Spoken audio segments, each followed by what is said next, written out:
खबर शामिल करते हैं मलिकवाल से। असलम जावेद की रिपोर्ट के मुताबिक चौधरी शहजाद का अपनी बरादरी बशीर लियाकत, अब्दुल एजाज और नवाज समेत साबिक वफाकी वजीर नज़र मोहम्मद गोंदल और वसीम अफजल चंद की हिमायत का ऐलान करते हुए PTI में शामिल होंगे।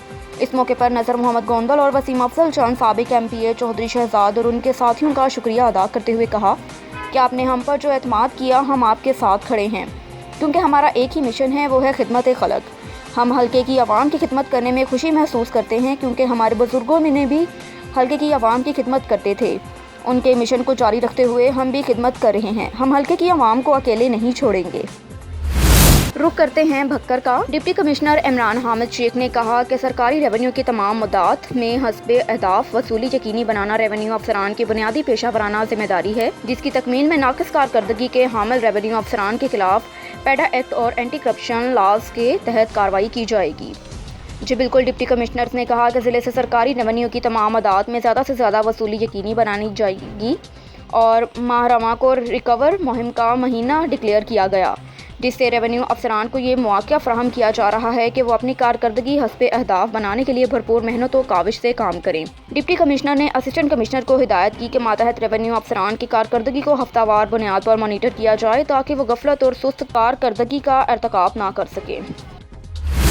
आपके लिए चलते हैं हैदराबाद की जानिब। इम्तियाज़ मीर की रिपोर्ट के मुताबिक SHO B सेक्शन तहसील मेहर काबिल PO से मुलाकात की और काबिल PO का कहना था कि SSP दादू इरफान समोन ने जब से SSP इरफान समोन ज़िला दादू की चार्ज संभाल लिया है, तब से दादू ज़िले में अमन अमान की सूरत हाल में बेहतरी आई और डाकुओं के खिलाफ हमारी कार्रवाई जारी है, जिसमें 20-25 डाकू मारे जा चुके हैं और 20-25 गाड़ियाँ रिकवर्ड भी हो चुकी हैं।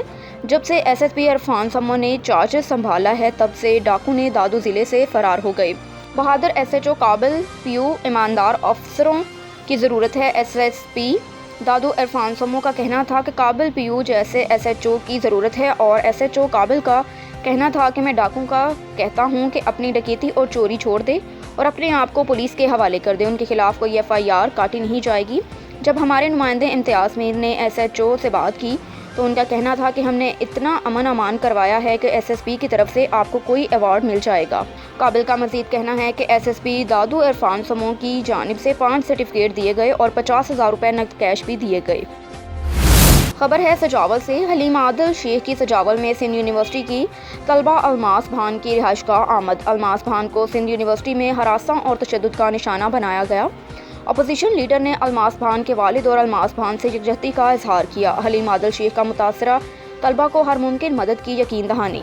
Opposition leader Sindh assembly Haleem Adil Sheikh की अलमास भान के हमरा मीडिया से गुफ्तगू हुई। सिंध की एक बेटी अलमास भान के साथ हमदर्दी के लिए आया हूँ। अच्छा और पढ़ा लिखा खानदान है। खौफ की वजह से अलमास भान ने यूनिवर्सिटी जाना छोड़ दिया। अलमास भान को अगवा करने की कोशिश भी की गई और तशद्दुद भी किया।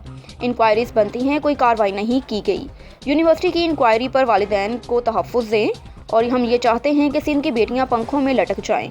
इस वाक़े की FIR खुद बुलाकर दर्ज करवाई है। यूनिवर्सिटियों में बच्चियों की जानें और इज़्ज़तें महफूज नहीं। हम अपनी बेटियों के साथ खड़े हैं। मेरी SSP जामशरो से बात है और मैं चाहता हूं कि मैं चीफ जस्टिस से अपील करता हूं कि वाक़े का नोटिस लें। मुतासरा तलबा अलमास भान की मीडिया से गुफ्तगू हुई कि मैं हॉस्टल गई तो बाइक सवार लड़कों ने रोका। उन्होंने मुझे नकाब हटाने का कहा और गाड़ी में बैठने की कोशिश की। मुझे थप्पड़ भी मारे और तशद्दुद का निशाना बनाया।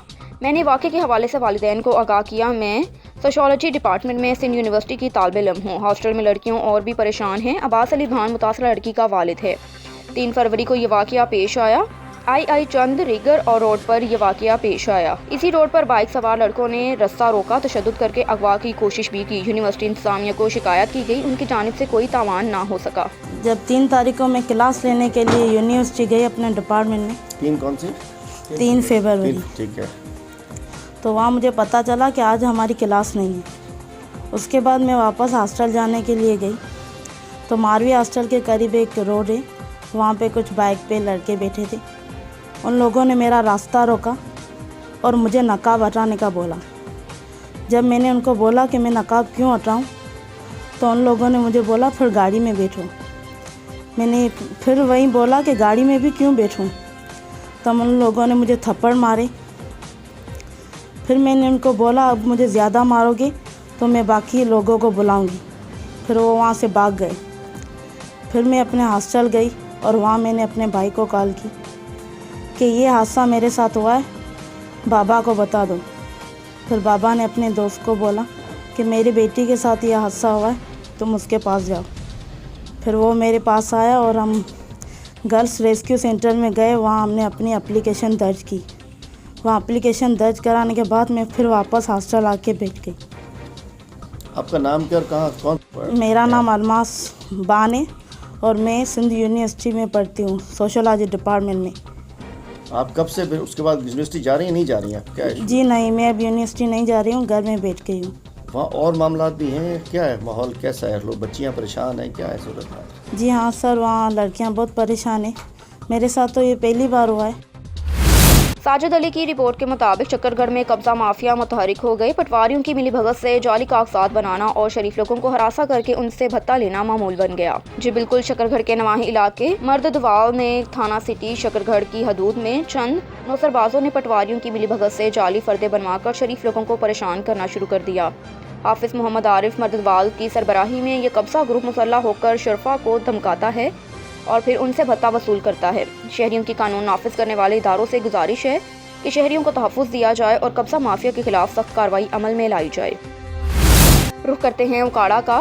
राशिद अली की रिपोर्ट के मुताबिक आमना, जिसकी उम्र 19 साल है, वालिद का नाम असलम है। असलम अपनी बेटी आमना के साथ ज़्यादती का निशाना बनाता रहा। ज़्यादती का निशाना क्यों बनाता रहा, जानते हैं अपने नुमाइंदे राशिद अली की इस रिपोर्ट में। जी राशिद, मज़ीद तफसीलात से आगाह कीजिए। मेरी उम्र 19 साल है। मेरे बाबा जान जो मुझसे गलत काम करवाते थे, लोगों के पास लेके जाते थे और मेरा भाई जब मैं इनकार कर देती थी मुझे मारते थे, डांटते थे और मेरी ज़बरदस्ती शादी भी कर दी जहाँ के मैं खुश नहीं थी और मेरे पैसे भी वसूल किए हैं इन लोगों ने और मुझे मारते डांटते थे। और एक मेरा मामू भी है जो मुझसे ज़्यादती काम करवाते थे। अगर मैं इनकार करती थी मुझे तशद्दुद करते थे, मेरे ऊपर मारते थे, मुझे नहीं यहाँ पे जाना है और ये काम करना है। मेरे साथ बहुत ज़्यादती की इन्होंने। मेरी 19 साल की उम्र में मेरी शादी कर दी। मसलन कि मैं सब खुश नहीं थी इस चीज़ से, शादी से। मेरे भाई और मेरे अब्बू मुझे डांटते थे, मारते थे कि ये काम करना है। अगर मैं मना करती थी तो मुझे धमकियां देते थे जान से मारने की कि हम तुम्हें मार डालेंगे अगर ये काम नहीं किया तो। आमना, आपको कितना अर्सा हो गया है इस घिनौनी हरकतें आपके वालिद साहब ने जो आपके साथ करवाई हैं, इस काम में कितना अर्सा आपको हो गया है? मुझे 3 साल हो गए ये मेरे साथ ऐसा ही कर रहे हैं और अगर मैं अपनी आज़ाद ज़िंदगी जीना चाहती हूँ मुझे जीने नहीं दे रहे हैं। ये मुझे तंग करते हैं, परेशान करते हैं। मैं अपनी आज़ाद ज़िंदगी जीना चाहती हूँ। आपके मेरी शादी भी ज़बरदस्ती कराई है और मुझे यही कहा गया कि तुम्हारी डिवोर्स हो गया। ये मुझे नहीं पता मेरी डिवोर्स हुई है या नहीं हुई है, बस ये मुझे कहा गया कि तुम्हारी डिवोर्स हो गई है और मैं डिवोर्स भी लेना चाहती हूँ। मैं अपनी आज़ाद ज़िंदगी बसर करना चाहती हूँ, ये मुझे करने नहीं देते। मुझे पाकपतन में नॉन स्टॉप डकैतियों की वारदातों का सिलसिला जारी। मुसल्ला डाकू गवर्नमेंट कॉलेज से मुल्हका घर से लाखों रुपए नकदी और भारी मालियत के तलाई जेवरात लूटकर फरार। मीडिया ने वारदात की सीसीटीवी फुटेज हासिल कर ली। जी बिल्कुल, पाकपतन में गुज़श्ता चंद रोज़ से मुसलसल रोज़ाना की बुनियाद पर डकैतियों का सिलसिला जारी है। Government Faridia post graduate college के करीब इफ्तिखार भट्ट के घर में डकैती की बड़ी वारदात हुई। मुसल्ला डाकू ने अहले खाना की यरगमाल बनाकर बांध दिया और डाकू 10 लाख रुपए नकदी और 15 लाख के तलाई जेवरात लूटकर फरार। और न्यूज़ ने सीसीटीवी की फुटेज हासिल कर ली। थाना सिटी पुलिस मौके पर पहुंच गई और इलाके की नाकाबंदी शुरू कर दी गई। खबर है रहीम यार खान से। मखदूम सईद अहमद महमूद साबिक गवर्नर पंजाब, मखदूम ज़ादा सईद अली महमूद उम्मीदवार डिस्ट्रिक्ट पर, मियाँ खलीलुर रहमान एडवोकेट, मियाँ अदीलुर रहमान, मियाँ फजलुर रहमान एडवोकेट, मियाँ जहांसेब डोगर की रिहाइशगाह पर आमद हुई। जी बिल्कुल, रहीम यार खान साबिक गवर्नर पंजाब मखदूम अहमद महमूद की मियाँ खलीलुर रहमान एडवोकेट थली चौक की रिहाइश पर आमद हुई और आवाम की कसीर तादाद में शिरकत। रिहाइश जलसा गाह में तब्दील। इस मौके पर मखदूम अहमद ने खिताब करते हुए कहा कि अवाम को उसकी हुकूमत में 2 वक्त की रोटी कमाना मुश्किल हो गया। अवाम खुदकुशियाँ करने पर मजबूर हैं जबकि हुकूमत के कान तक जून तक नहीं रेंगती। मियाँ खलीलुर रहमान एडवोकेट ने खिताब करते हुए कहा कि डॉलर इंतहाई रिकॉर्ड सतह पर पहुँच गया और अब हुकूमत ने पेट्रोल का बम गिराकर अवाम को मज़ीद बोझ तले दबा दिया। उसके बाद पुरतकल्लुफ़ ज़हराने का इनेकाद भी किया गया। सियासी व बिजनेसमैन कम्युनिटी ने भरपूर शिरकत की।